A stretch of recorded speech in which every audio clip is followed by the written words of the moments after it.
نو دلته په اخلاقو کې هم درې مرتبې دي. یوه مرتبه اخلاق حمیده دي. اخلاق حمیده الله تعالی یهودیانو ته هم ورکړي وو. د اخلاق و حمیده معنا دا ده، الله تعالی په قرآن کې بیان کوي ان النفس بالنفس والعین بالعین، د نفس په مقابل کې نفس هغه خپله بدله به صرف ځینې اخلي. والعین بالعین، که چیرې یو چا له تا څخه سترګه وایسته ته به سترګه ځینې باسې.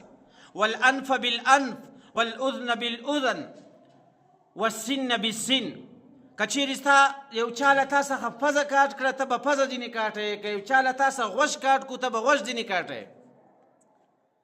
دغه د اخلاقو اوله مرتبه ده.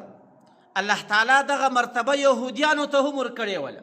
که چیرې ده ته څوک تاوان ورورسوي، هغه تاوان که په هر څومره درجه باندې وي، دی له هغه انسان څخه د غومره بدله اخیستلی سي. دې ته اخلاق حمیده ویل کیږي چې تر خپلې بدلې به تجاوز نه کوي. د اخلاقو دویمه مرتبه چې ده هغه اخلاق کریمه دي. هغه الله تعالی و عیسویانو ته ورکړې وله. د هغو اخلاقو چې کوم کریمه اخلاق دي، د هغو بدله بیا دا وه، د هغو شان بیا دا و. نصاراو به خپلو کسانو ته دا ویل که چیرې یو څوک تاسو ته تکلیف ورسوي، تاسو به هغو ته بخښنه کوئ.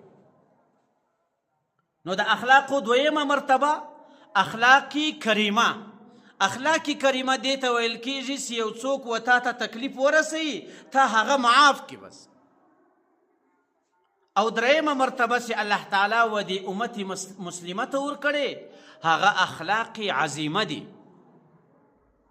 اخلاق عظیمه چیش ته ویل کېږي؟ د اخلاق عظیمه درې شانه دي. الله تعالی فرمایي وانک لعلی خلق عظیم، ای محمده ما تا ته اخلاق عظیمه درکړي. اوس اخلاق عظیمه ویل کېږي و چیش ته؟ د اخلاق عظیمه تعریف چی شی دی چې الله تعالی صرف و دې امت ته ورکړی دی. اخلاق عظیمه الله تعالی په قرآن کې بیان کوي فاعفو عنهم.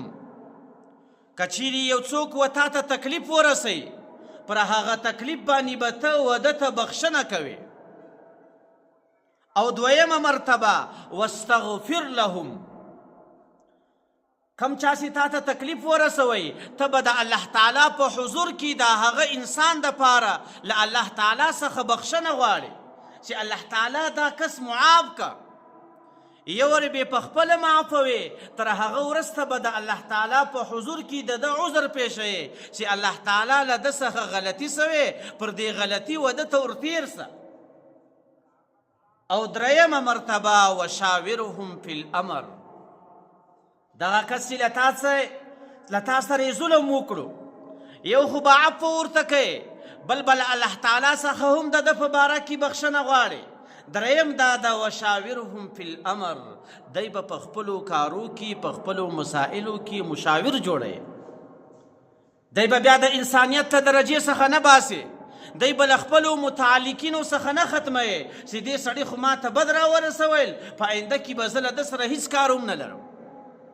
وشاورهم فی الامر، له دې بدو سره سره به ستا په هر غم او شریک کې له دغه سړي سره ته مشوره کوي.